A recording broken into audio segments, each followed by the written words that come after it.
pour pimenter un peu la chose, je vous propose de laisser les points de dissensus au débat. Oui, sinon ils vont tous s'en aller. Et je vais compléter avec quelques réflexions personnelles qui ne sont pas nécessairement en opposition avec ce qui vient d'être dit, sauf sur un ou deux points. Le seul point, je vais commencer par là, comme ça sera plus rigolo, d'opposition, c'est le nucléaire, 6% dans le monde, c'est tout à fait vrai. Aucune énergie non renouvelable, sauf le bois, ne fait mieux. L'hydroélectricité est à peu près au même niveau, l'éolien est à 10 fois moins, etc.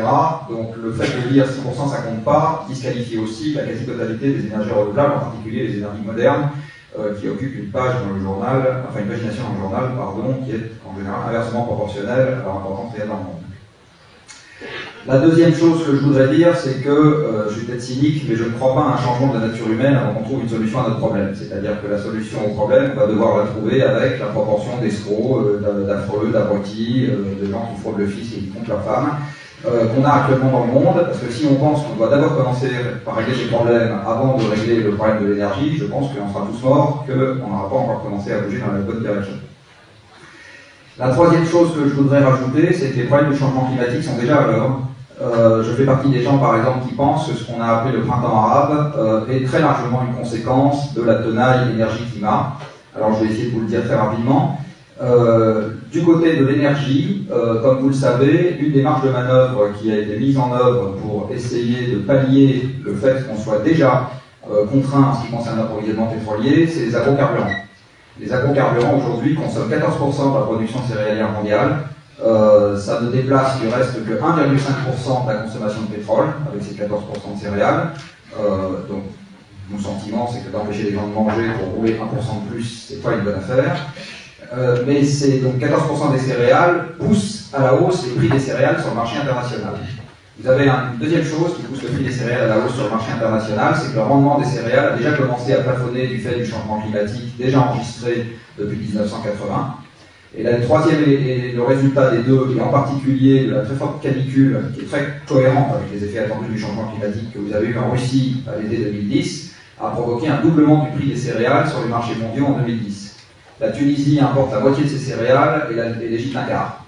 Et quand vous regardez ce que ça provoque comme inflation induite pour les gens les plus pauvres, et les gens les plus pauvres, c'est quelques dizaines de pourcents qui sont du mauvais côté de la distribution des revenus. De doubler le prix des céréales quand c'est à quelques centaines d'euros la tonne, vous vous rendez compte que ça induit une inflation alimentaire totalement intolérable pour ces gens-là. Et en fait, ce que vous avez eu dans les pays du Maghreb qui se sont révoltés, c'est au départ des émeutes de la faim. Exactement comme en 1789 en France. Donc, le changement climatique, il est déjà à l'œuvre. On ne parle pas d'un problème pour les générations futures, du reste pour l'énergie, on ne parle pas non plus d'un problème pour les générations futures. Les générations futures sont pas ça. Le point suivant sur lequel, là je vais un tout petit peu en désaccord avec mon voisin, c'est que quand on dit faut pas opposer du nucléaire et du fossile, si vous allez regarder un peu dans le détail ce que ça prête à faire l'Allemagne, c'est pourtant exactement ce qu'ils vont faire. C'est-à-dire qu'ils vont remplacer leur sortie du nucléaire par un peu d'économie d'énergie, un peu d'éolien et beaucoup de charbon et de gaz. Ils sont en train de réveiller les centrales sous cocon, ils ont 10 gigawatts, c'est-à-dire un peu plus que les centrales qui viennent de fermer, de capacité fossile en construction. Ils ont eu la très bonne idée de se mettre avant nous sur le gazoduc qui vient de Russie, dont vous avez peut-être vu l'inauguration il n'y a pas longtemps aux actualités. Ils ont multiplié par 7 leur réserve prouvée de lignite, qui est une espèce de sous-charbon un peu dégueulasse entre 2009 et 2010. Donc ils n'ont pas du tout l'intention de faire essentiellement des économies d'électricité et de renouvelables, ils ont l'intention de faire surtout des centrales à charbon. Et enfin, la dernière chose que je voulais dire, en complément à ce qui a déjà été dit sur les économies d'énergie, moi j'en suis un grand partisan, mais je pense qu'il ne faut pas se raconter d'histoire. Les économies d'énergie, c'est essentiellement une affaire de hausse de prix. C'est-à-dire que la sobriété, c'est pas une affaire de morale, c'est une affaire de hausse de prix d'énergie. Quand vous regardez partout dans le monde, pas juste en France, comment, sur des durées un peu longues, se sont organisées les consommations d'énergie en fonction du prix, vous ne retrouvez qu'un déterminant et un seul, toujours, c'est que ce qui compte sur des durées un peu significatives, c'est le prix. Donc, faire diminuer la consommation d'énergie, c'est monter le prix. Il n'y a rien d'autre qui marche. Et monter le prix de l'énergie, en tendance longue, c'est baisser le pouvoir d'achat.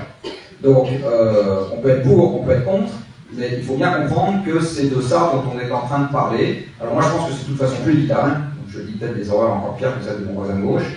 C'est-à-dire, je pense que le pouvoir d'achat, de toute façon, va baisser, pour des raisons physiques.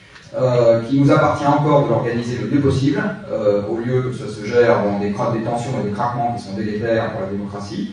Mais par contre, il ne faut pas se raconter d'histoire. Encore une fois, les économies d'énergie, c'est une affaire de hausse de prix. Alors, on va essayer de vous, pas forcément prouver le contraire, mais en grande partie, du moins, de cette façon-là. La réponse est oui, il suffit de laisser les banquiers faire ce qu'ils veulent. Aux États-Unis, entre 2007 et 2009, les émissions de CO2 du pays ont baissé 10%. Donc en gros, vous laissez les financiers faire les azous, ils fichent l'économie par terre, les émissions de CO2 baissent de 10%.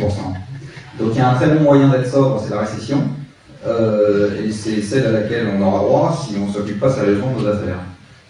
Donc oui, on va y avoir droit à la sobriété de toute façon, je pense.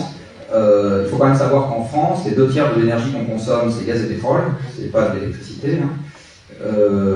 Donc c'est quelque chose qui est extrêmement significatif dans le mix français.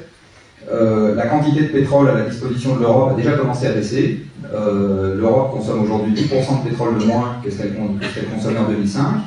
Donc la baisse de la consommation de pétrole par les transports en France, c'est pas un effet du Grenelle, c'est un effet de la moindre quantité de pétrole qui est à la disposition de la France année après année déjà.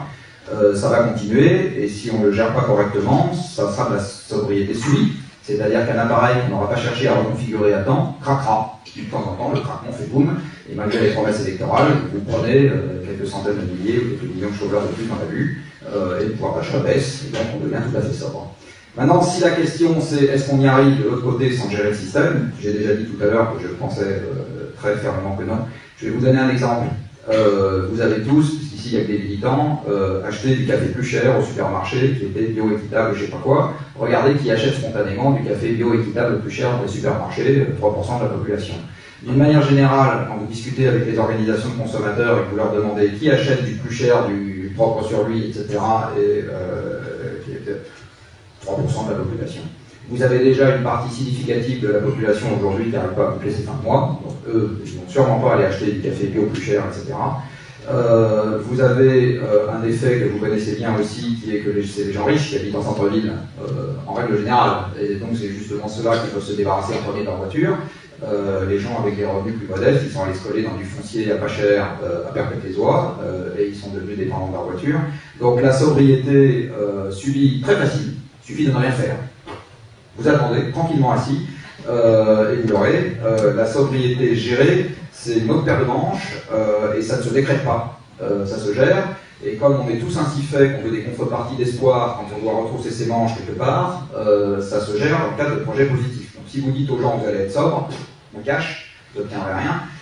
Si vous leur dites on va faire tel truc qui est vachement rigolo à faire, et puis au passage vous allez consommer moins, mais à la limite je ne vous dis même pas, ça a une petite chance de marcher. Et c'est toute la différence entre les deux, mais pour le moment, je dois dire que le débat public sur la deuxième version, malheureusement, proche de l'électron, c'est pas le même. Jean-Marc Jacob, ici, juste sur ce point précis, le nucléaire, ça induit à ne rien faire, à ne pas développer d'autres formes d'énergie, à ne pas bouger. Sur ce point précis, après, je sais que vous voulez... Je vois pas la moindre raison pour laquelle ça serait vrai. Pas la moindre. Mais on y reviendra probablement. Moi, ce que je voulais préciser, c'était sur la hiérarchie des fossiles. C'est pas parce que ceux qui ont des fossiles vont creuser ce qu'ils ont que nécessairement l'Europe est bien engagée. Le pétrole est la seule véritable énergie fossile internationale que nous ayons. À peu près les 2/3 du pétrole extrait dans le monde passent une frontière entre le pays de production et le pays de consommation. Il n'y a rien de plus simple si vous avez l'argent que d'intercepter un pétrolier. Les pétroliers, c'est une petite moitié des bateaux de fort tonnage qui circulent sur la surface des océans du globe. Le trafic de pétrole est un trafic maritime majeur. Donc un pétrolier, vous avez l'argent, il s'en allait pour décharger à Rotterdam, vous l'interceptez et il s'en va, il va les décharger en Grande-Bretagne, vous voulez payer un peu plus cher, il n'y a aucun problème. Le système est fluide. Le gaz, c'est 25% du gaz extrait sur la planète qui passe une frontière avant d'être consommé. Donc c'est une énergie qui est déjà considérablement plus régionale que le pétrole. Et vous ne faites pas un basculement du pétrole vers le gaz comme ça. Ça marche pas. Et enfin, le charbon, vous avez un peu plus de 10% du charbon extrait dans le monde qui passe une frontière entre le pays d'extraction et le pays de consommation. Donc le charbon est essentiellement une énergie domestique. Maintenant, si vous regardez le panorama des énergies mondiales, le pétrole, on est au maximum de production actuellement, un peu plus, un peu moins, mais en gros, on est au maximum, et d'ici une dizaine d'années, on va commencer à décliner fortement. Alors, dès lors que vous êtes au maximum de production en plateau, l'effet d'éviction lié à la croissance de la consommation des émergents fait que les pays occidentaux en ont de moins en moins, donc on est déjà dans le déclin en ce qui concerne la consommation dans les pays occidentaux. Et en ce qui concerne le gaz en Europe, le gaz est une énergie régionale, je vous rappelle, 60% du gaz européen vient de la mer du Nord, et la mer du Nord a déjà commencé son déclin. 20% du gaz vient de chez les Russes, qui n'augmenteront pas la quantité de gaz qu'ils vont nous envoyer en valeur absolue. Donc plus les Allemands en prendront une part significative pour remplacer leur nucléaire, et plus les consommateurs français se paieront l'hiver. Et enfin, en ce qui concerne... exactement ça, hein. Et enfin, en ce qui concerne le charbon est une énergie, comme je le disais, très peu mobile.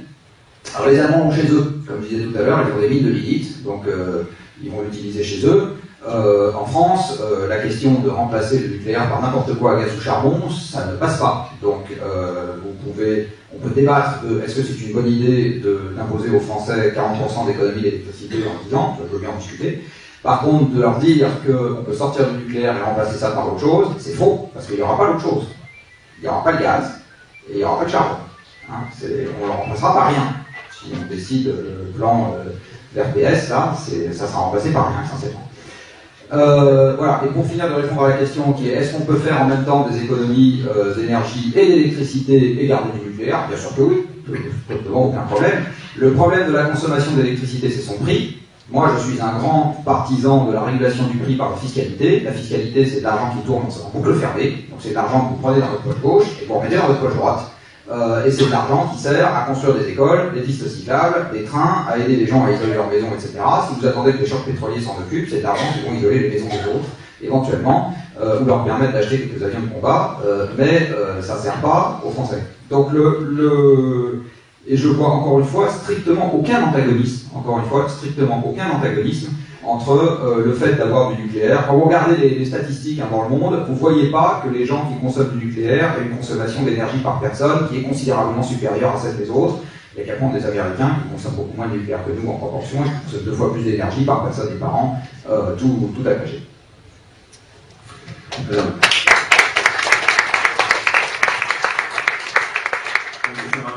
à l'heure sur l'idée d'immobilité qu'a vu le nucléaire, parce que vous n'avez pas tout à fait répondu là-dessus.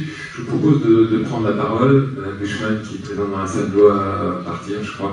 Donc, simplement essayer. Sur l'immobilité, je peux répondre en 15 secondes. Pour le moment, personne ne sent le souffle rauque de la bête dans son cou.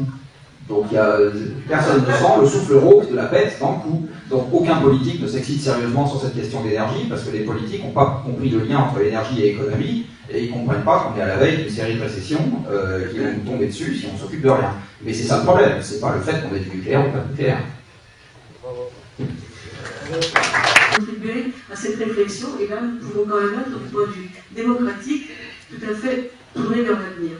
Merci beaucoup. Pour savoir s'il y a du gaz exploitable techniquement et économiquement, avant d'aller voir, il faut quand même savoir que dans le monde pétrolier, quand on parle à sismique, vous pensez que vous avez trouvé un truc intéressant sous le sol et que vous faites un puits d'exploration derrière, vous en avez 3 sur 4 qui sont sans résultat. Hein, donc il ne suffit pas de regarder en surface, il faut vraiment aller voir en dessous pour comprendre un peu ce qui se passe.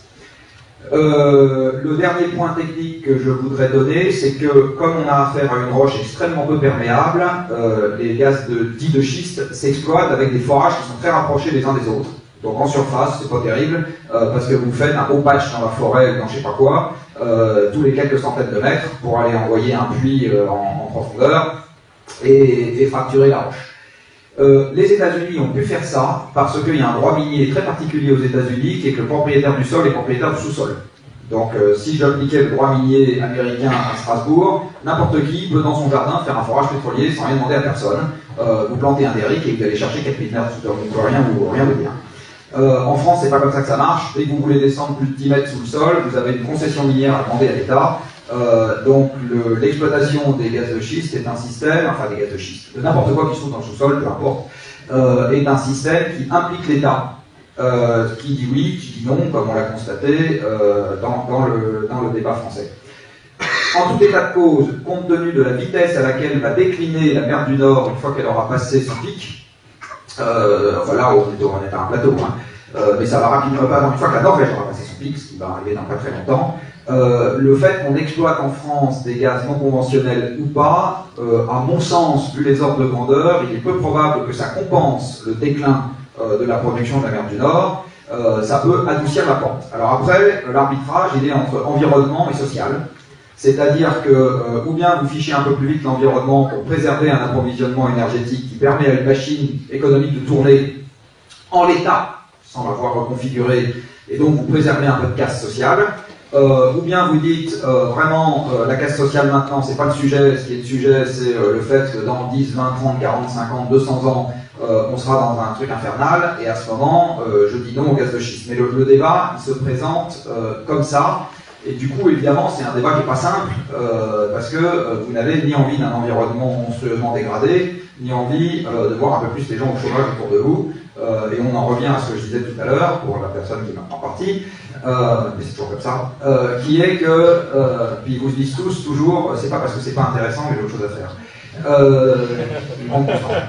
Donc c'est un débat vous êtes pris en tenaille entre deux aspirations contradictoires, et du reste le débat énergétique il est toujours de cette nature.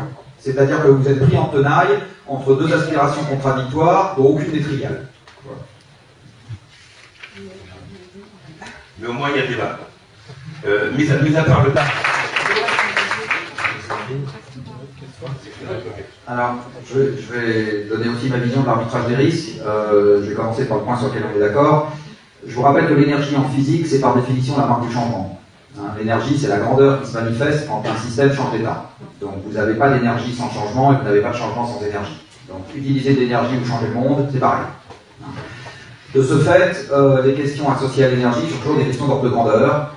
Si on consommait sur Terre 50 fois moins d'énergie que ce qu'on se consomme aujourd'hui, on pourrait utiliser que du gaz, du pétrole et du charbon, on se porterait très bien merci, et on n'aurait aucun problème, ni de ressources, ni de climat, ni de rien. Donc c'est pas un problème de nature d'énergie, c'est un problème de nature plus ordre de grandeur. Et on ne peut jamais oublier les ordres de grandeur qui sont en jeu. La deuxième chose, c'est que quand vous êtes dans une situation donnée, même si, comme disait Tigibus, si j'avais su, j'aurais pas venu, vous pouvez jamais omettre de mettre en balance le risque de continuer à utiliser de l'énergie avec le risque de supprimer cette énergie. Je vais vous donner un exemple idiot. On peut dire, l'électricité dans le monde, comme c'est aux 2/3 des combustibles fossiles qu'on utilise pour la faire, et que les combustibles fossiles c'est mauvais pour le climat, demain matin, je supprime l'électricité dans le monde. Demain matin, pour toujours. Plus de banques, plus de châtaignes froid, plus de pompes, donc plus d'eau et puis d'évacuation des eaux, plus de transport, parce qu'à un moment ou à un autre... Vous pouvez plus parler du gaz et du charbon. Non, mais à un moment où on ne peut plus pomper... Le gaz et le charbon fournissent les 2/3 de l'électricité mondiale, je viens de le dire. Donc vous avez... voilà, donc vous n'avez plus rien, d'accord, et ça, je sais pas, ça fait dans les pays développés, 20 ou 30% de mortalité instantanée. France, par exemple, avec ce genre de truc, c'est comme Barjavel l'avait imaginé dans Ravage, vous tuez n'importe quoi, enfin quelques millions, 20 millions de personnes. Un argument trivial. C'est un argument trivial peut-être. On ne jamais, du jour au lendemain. C'est... Non. Non, je peux finir mon développement. On va pas arrêter la mer. Est-ce que je peux finir mon développement? Oui, ça m'énerve, madame. Bah, ça vous énerve peut-être, mais je vais quand même. Je suis désolé, c'est pas les qui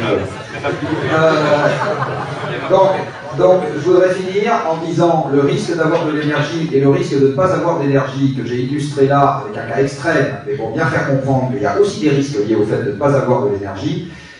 C'est jamais un débat dont on peut sortir avec des arguments triviaux, et là, j'espère avoir répondu à votre objection. Enfin, pour une quantité d'énergie donnée, et c'est là qu'on va plus être d'accord, la question c'est, est-ce que je préfère utiliser une énergie A, une énergie B, une énergie C ou une énergie D? C'est ça la bonne question. Et là, mon point de vue, c'est que pour une quantité d'énergie donnée, le nucléaire présente moins de risques que les fossiles, et que l'alternative au nucléaire aujourd'hui, parce que c'est comme ça dans le monde, c'est les fossiles. Donc rien n'empêche, absolument rien n'empêche à mon avis, de développer les deux en parallèle, le nucléaire et les renouvelables. Je vois absolument aucune raison de le faire, et du reste, et les économies en même temps, parce qu'on en a besoin, donc on a besoin des trois. Et il y a même un certain nombre de pays qui ont du charbon et qui n'ont pas l'intention de se soucier de ce que pensent les Français, qui se contrefoutent des Français, et qui ont l'intention d'utiliser leur charbon. Et si ces gens-là peuvent utiliser le charbon en mettant le CO2 sous le sol, même si c'est sale, eh ben, je pense qu'il faut les aider à le faire, parce que sinon, de toute façon, ils se contrefoutent de ce qu'on deviendra nous. C'est-à-dire la Chine se contrefout de ce que devient la France. Il faut être très clair. Et vice-versa, peut-être. Mais en tout cas, au moins dans ce sens-là, c'est sûr que c'est vrai. Ensuite, en ce qui concerne les dangers comparés des deux énergies, j'aimerais juste faire une remarque. Il existe deux commissions onusiennes dans le monde. Il y en a une dont vous avez déjà entendu parler, qui s'appelle le GIEC, et qui a le mandat de faire l'évaluation de ce que raconte la science sur le changement climatique induit par les hommes et les conséquences possibles. Il y en a une autre dont vous avez peut-être moins entendu parler, qui s'appelle l'UNSCEAR, United Nations Scientific Committee on the Effects of Atomic Radiation, qui existe depuis 1955, donc elle a un peu plus de 30 ans de plus que le GIEC. Et elle fait l'évaluation de ce qui se raconte dans la littérature scientifique à comité de lecture sur les questions des rayonnements ionisants, c'est-à-dire ce qu'on appelle la radioactivité.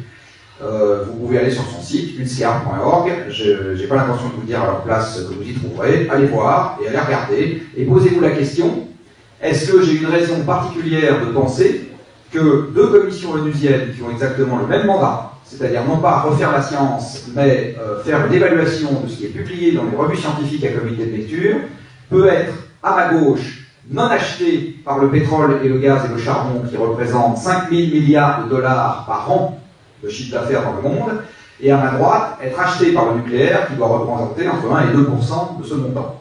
Voilà. Posez-vous la question. Parce que le nucléaire, c'est 1 à 2% de ce que représentent les combustibles fossiles dans le monde. Donc, voilà. Donc, simplement, et je vais finir par une remarque très provocatrice, en relation avec ce que je disais tout à l'heure sur les médias. Le problème en ce qui concerne le débat sur le nucléaire, c'est qu'il est assis sur tout un tas de choses qui sont fausses, voire un peu fausses, très fausses, et les médias, en gros, fournissent une information qui viole ce que c'est qu'une étude épidémiologique, ce qu'on trouve dans la littérature, et confondent un certain nombre de trucs, et ça les Européens font pareil. Vous savez, toutes les normes en Europe sont le résultat de l'assimilation entre le seuil de détection et le seuil de dangerosité. Si je détecte, alors c'est mauvais, et donc je colle une norme en disant que ça doit être en dessous du seuil de détection. Bon, et en ce qui concerne la radioactivité, on est en plein là-dedans, j'en détecte, je vais mourir demain matin. Malheureusement, le débat est un peu plus compliqué que ça. Allez-y, monsieur le maréchal.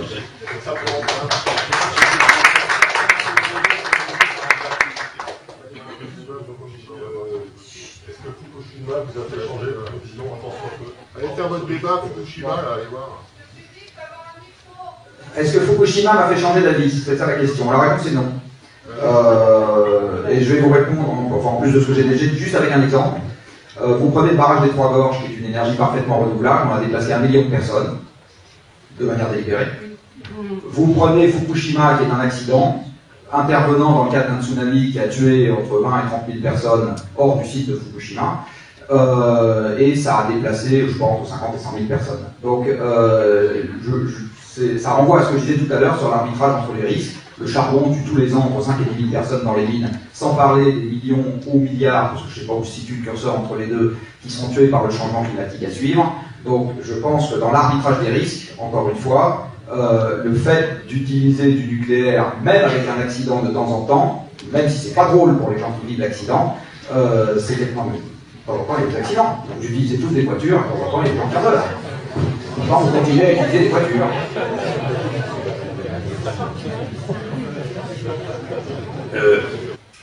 Ailleurs en Europe, c'est pas ça. Est-ce qu'il y a une religion spéciale pour la 5e République? Oui. Alors, si on parle un peu de ce qui se passe dans les autres pays, la France a une particularité jusqu'à l'époque où, je crois que c'était la Lituanie qui avait un réacteur nucléaire qui a été fermé, le RBMK.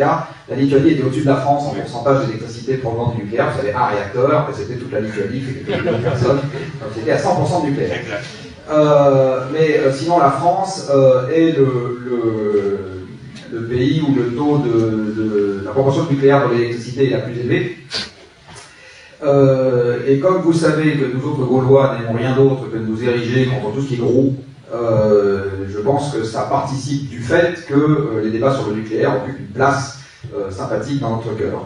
Maintenant, quand on regarde ce qui se passe dans les autres pays, vous avez des évolutions qui sont extrêmement contrastées. Vous avez des pays qui ont dit on va en faire, et qui à la suite de Fukushima n'ont pas du tout changé d'avis. Vous avez des pays qui avaient l'intention, pour lesquels c'était plutôt déclinant, et qui ont décidé de remettre un coup d'accélérateur, et qui, après Fukushima, persistent dans cette voie.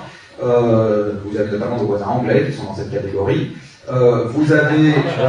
La centrale est... Ça, c'était une des travaux pratiques. vous avez un pays comme l'Allemagne qui en avait un peu, qui a décidé de s'en passer. Vous avez un pays comme la Suisse qui a 2 centrales et qui a dit qu'ils allaient s'en passer et qui, à mon avis, n'en font rien.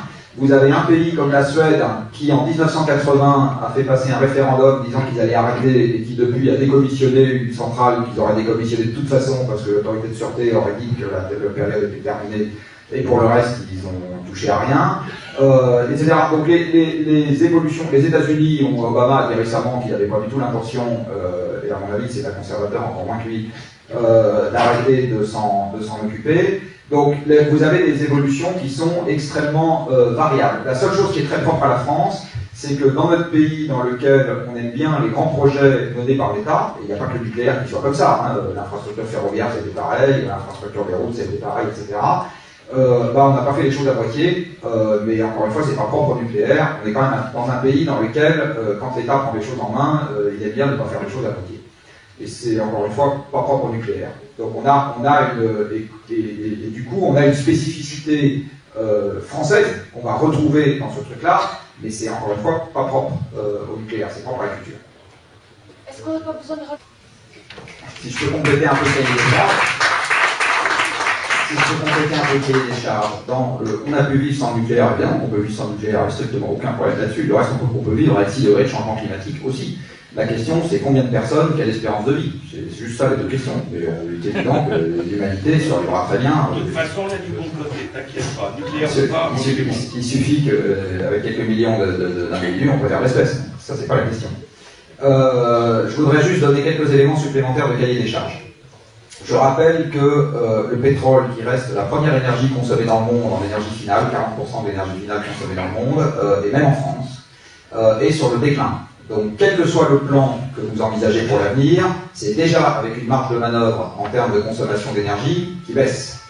Le gaz va être sur le déclin. Donc, c'est une deuxième marge de manœuvre qui, quoi que vous fassiez sur le nucléaire, baisse. Avec la manière dont est bigorné le système économique aujourd'hui, ces 2 baisses-là vont se traduire par des récessions. Et ces récessions, ça signifie quoi? Ça signifie que la possibilité pour les particuliers de financer plus facilement des nouveaux dispositifs qui consomment moins d'énergie baisse. Vous avez qu'à voir ce que devient le marché des voitures particulières quand vous avez un choc pétrolier, il s'effondre tout de suite, le marché des voitures d'occasion, pardon. Tout de suite il baisse, parce qu'à partir du moment où votre voiture consomme trop de pétrole, personne ne veut vous l'acheter pour que vous en achetiez une qui consomme moins, donc ce que vous aviez en portefeuille, c'est un write-off immédiat, l'argent que vous aviez, vous l'avez plus.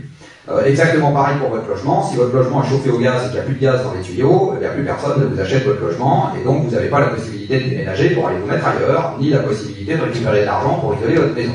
Donc quand vous êtes en période de récession, la prochaine est pour l'année prochaine, réfléchissez-y bien quand vous voterez, et la suivante, elle est à mon avis pour 2014 et 2015, vous n'aurez pas, encore une fois j'insiste, vous aurez un contexte économique de plus en plus tendu, c'est à peu près évident pour moi que la France va perdre son triple A, donc vous aurez un contexte économique de plus en plus tendu, et l'accès aux capitaux, tant privés que publics par appel au marché, va se trouver de plus en plus difficile.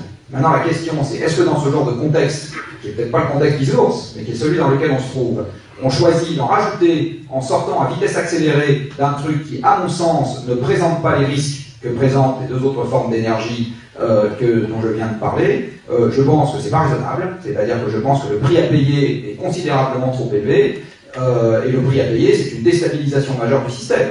Je vais vous donner deux indications. Plus on conserve des combustibles fossiles qui ne sont pas chez nous pour faire tourner la machine, et plus on augmente le risque de guerre. Je ne pense pas que la France soit allée en Libye juste par problème des droits de l'homme, et je ne pense pas que les Américains soient allés au Koweït et en Irak juste pour un problème des droits de l'homme. Donc il faut bien voir que tant qu'on reste dépendant des énergies fossiles, on augmente le risque que vos gosses connaissent la guerre, c'est très clair. Je pense que c'est infiniment supérieur comme inconvénient au risque que l'on doit évacuer quelques centaines de kilomètres carrés de terrain une fois tous les 20 ans. Pardonnez-moi d'être aussi cru, mais l'époque, on est à la croisée des chemins. Le choix maintenant se pose dans ces termes-là. Il ne se pose pas entre c'est sympathique d'avoir une éolienne ou c'est pas sympathique. On est vraiment à la croisée des chemins. Et donc je pense qu'à cette croisée des chemins, qu'est-ce qu'on fait pour répondre à la question?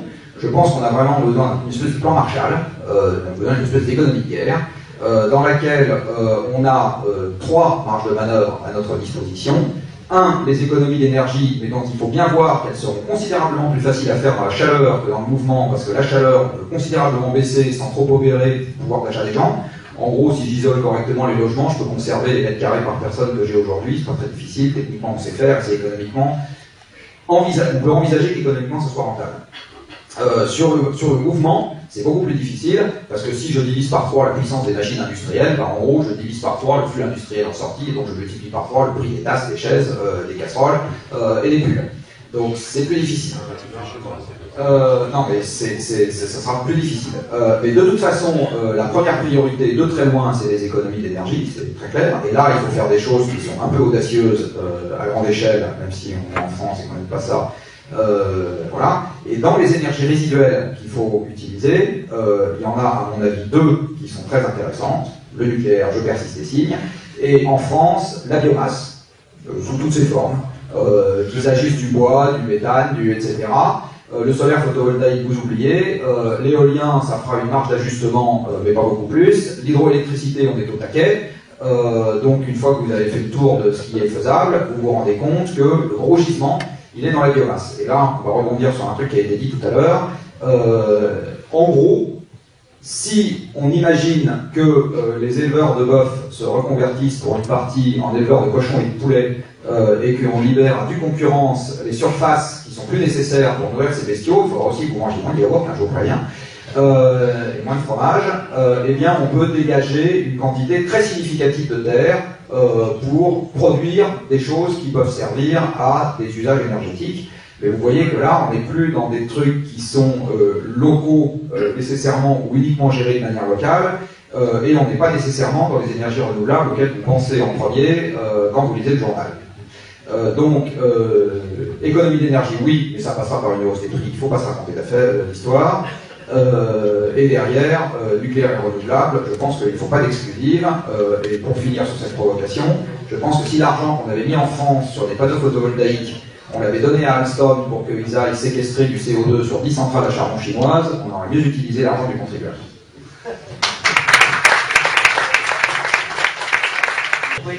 Pourquoi il faut oublier le photovoltaïque? Alors j'avais l'impression de déranger. Aujourd'hui, le photovoltaïque, c'est 0,07% de l'énergie qu'on utilise dans le monde. Et quand vous regardez le taux de croissance qu'il faudrait qu'on ait par an pour que ça commence à sortir de l'épaisseur du trait dans les 30 ans qui viennent, et c'est les 30 ans qui viennent qui sont les 30 ans de tous les dangers, en faire ou ne pas en faire ne change rien à la situation. Donc comme on est moi je raisonne, si vous voulez, dans un monde dans lequel on n'a pas le choix de mettre de l'argent sur tout à la fois. On a l'argent qu'on a, et on le met en priorité sur les trucs où ça a le plus d'effet. Eh bien je pense que le photovoltaïque c'est très très bas dans les trucs qui ont le plus d'effet par milliers d'euros, par millions d'euros investis dans les 30 ans qui viennent. Donc il faut voir un autre truc qui est intéressant, c'est si en France vous supprimez le réseau électrique et vous mettez chez chacun, c'est encore un cas caricatural, mais c'est pour bien illustrer, et vous mettez chez chacun un panneau photovoltaïque qui lui permet d'avoir son électricité, en gros vous multipliez les coûts d'investissement par 50 à 100.